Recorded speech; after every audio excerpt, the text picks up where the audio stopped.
Stoichiometry, Apologia Chemistry, 3rd edition, Module 8. Most closely follows 2nd edition, Module 6. In the previous module, you learned how to count atoms and molecules using the mole concept. You were given a brief introduction to the relationship between the mole concept and the mathematics of chemical equations. You found out that using the mole concept, you can calculate the amount of product formed in a chemical reaction if you're given the number of moles of reactant material. In this module, we will expand on the mathematical relationships within chemical equations. You will see that using the mole concept, we can relate the quantity of any substance in a chemical equation to the quantity of any other substance in that same equation. We will also see that given the proper conversion steps, we can develop relationships between the masses of those substances as well. As you learned in the previous module, relating the quantities of different substances in a chemical equation is called stoichiometry. And it is the single most important concept in this entire course.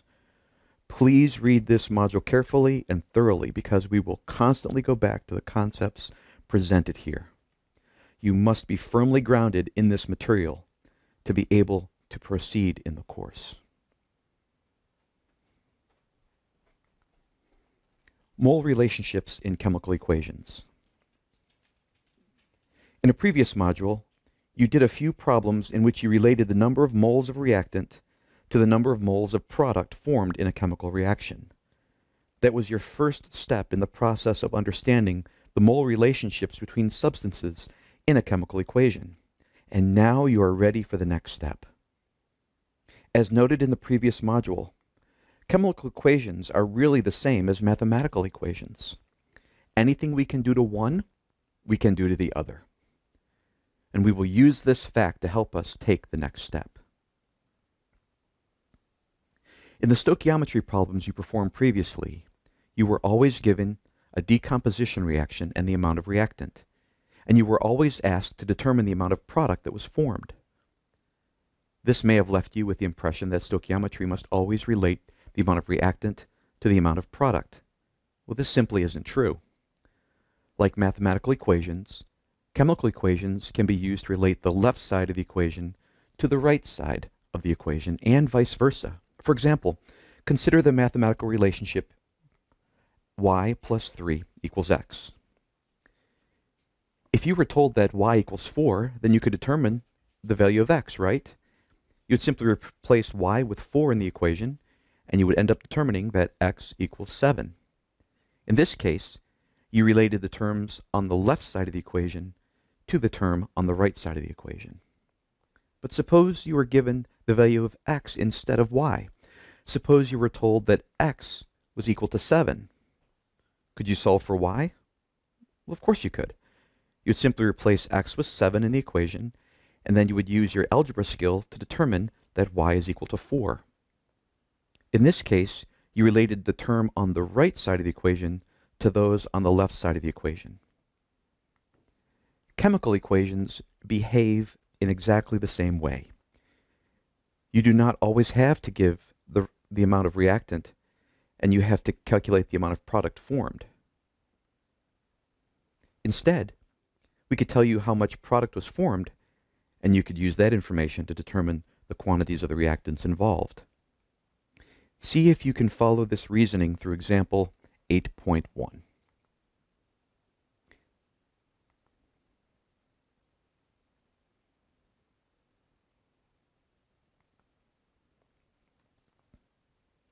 A chemist forms ammonium sulfate, an excellent fertilizer, by combining ammonia and sulfuric acid. If she ends up making 12.2 moles of ammonium sulfate, how many moles of ammonia were used? To be able to do any stoichiometry problem, we must first figure out the chemical equation. According to the problem, ammonium sulfate is the product, while sulfuric acid and ammonia are the reactants. Before we can balance the equation, let's review the chemical formula for ammonium sulfate. It's the product here. Notice that it is in parentheses. Do you remember what that means? You already learned the physical meaning, and now we'll learn the practical meaning. The 2 outside the parentheses apply to every atom within the parentheses. You must multiply that 2 with the numbers inside the parentheses. That's the only way you can find out how many nitrogen atoms and hydrogen atoms are in the molecule. When we multiply the 2 with the numbers inside the parentheses, we get N2H8SO4. So in this molecule, there are really 2 nitrogen atoms and 8 hydrogen atoms. You'll need to get used to this because you will see it again. Whenever you see parentheses in a molecule, you must distribute the subscript after the parentheses to every atom within the parentheses. That's the only way you will know how many of each atom is in the molecule. So now that we have that out of the way, we go back to work. We must first balance the equation. So remember, there are 2 nitrogen atoms and 8 hydrogen atoms in the product. And so the balanced chemical equation looks like this. 2 ammonia, 1 H2SO4 produces 1 NH42SO4. The problem gives us the number of moles of ammonium sulfate and asks us how many moles of ammonia were used in the reaction. According to the chemical equation, the relationship between the ammonia and the ammonia sulfate is 2 moles relates to 1 mole. 2 moles of ammonia to 1 mole of ammonium sulfate. Now, using this relationship, we can convert from moles of ammonium sulfate to moles of ammonia. 12.2 moles of ammonium sulfate times 2 moles of ammonia per 1 mole of ammonium sulfate equals 24.4 moles of ammonia. So the chemist must have started with 24.4 moles of ammonia. Now, the first thing you should notice about this example is that there's nothing new here except for the parentheses in the chemical formula of ammonium sulfate.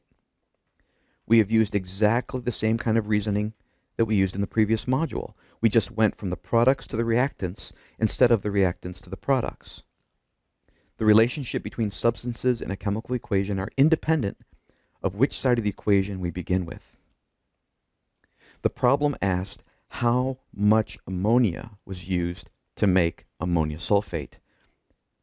But we could also figure out how much sulfuric acid was used. After all, the chemical equation relates moles of sulfuric acid to moles of ammonium sulfate.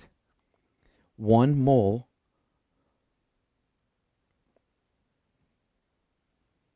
of sulfuric acid relates to 1 mole of ammonium sulfate. So we could use that relationship to convert from moles of ammonium sulfate to moles of sulfuric acid. In this case, 12.2 moles of ammonium sulfate times 1 mole of sulfuric acid per 1 mole of ammonium sulfate equals 12.2 moles of sulfuric acid. We learned from the chemical equation that the chemist had to start with 24.4 moles of ammonia and 12.2 moles of sulfuric acid to make 12.2 moles of ammonium sulfate. You can see that the quantity of just one substance in the equation has the potential to give us the quantities of all other substances in the chemical equation. This gives you some idea of how powerful the tool of stoichiometry can be. Check your stoichiometry skills with On Your Own, question 8.1. On Your Own 8.1. A chemist performs the following reaction to make sodium nitrate. 2 moles of sodium nitrite plus oxygen gas reacts to produce 2 moles of sodium nitrate. How many moles of oxygen gas must the chemist use to make 45 moles of sodium nitrate? And how many moles of sodium nitrite are necessary? Go ahead and hit pause and work this problem.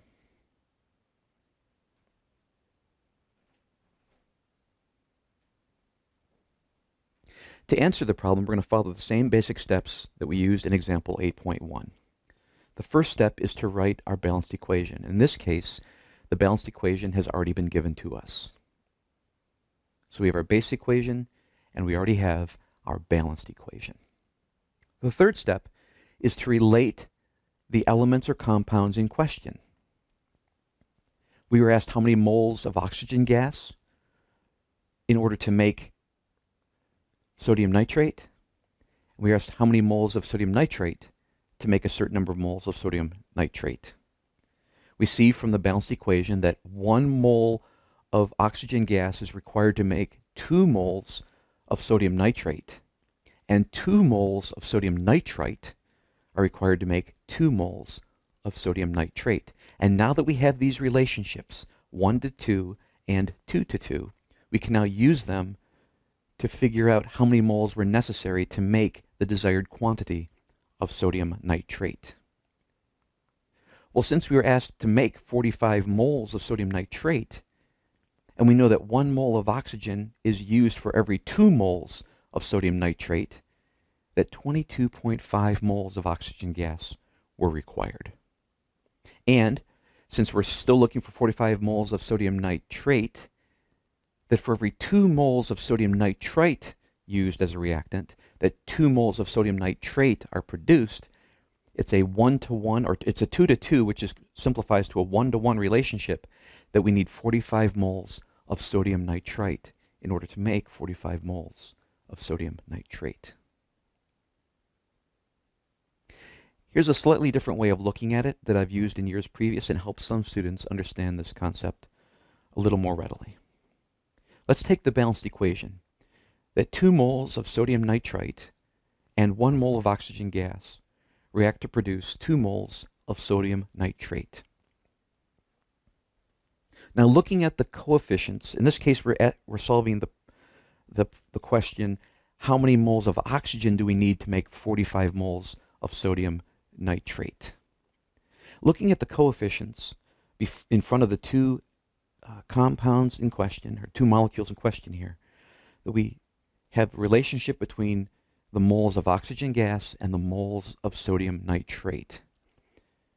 We see the implied 1 is in front of the oxygen gas, and that there is a 2 in front of sodium nitrate. And so the relationship between moles of gas, oxygen gas, to moles of sodium nitrate is 1 to 2. For every 1 mole of oxygen, we have the potential to create 2 moles of sodium nitrate. So the relationship is 1 to 2. The next step is to go ahead and write down the number of moles that we've been given. In other words, how many we have or how many we're trying to make. And in this case, we are given 45 moles of sodium nitrate and asked to compute how many moles of oxygen would be required to produce that many moles of sodium nitrate. Now notice what I've done in the center section where I have the relationship 1 to 2. You're going to see that we're going to do a math problem, and the math problem is going to lay out from right to left. It's going to be 45.0 times some fraction is going to give us the answer for the number of moles of oxygen required. We have a 1 to 2 relationship, which we've already written down. And the technique here is as we move from right to left, the first number in the relationship we come to, in this case it's 1 to 2, so 2 on our sodium nitrate side, is going to slide to the bottom and become the denominator of our fraction. So 45 times 1/2 equals 22.5.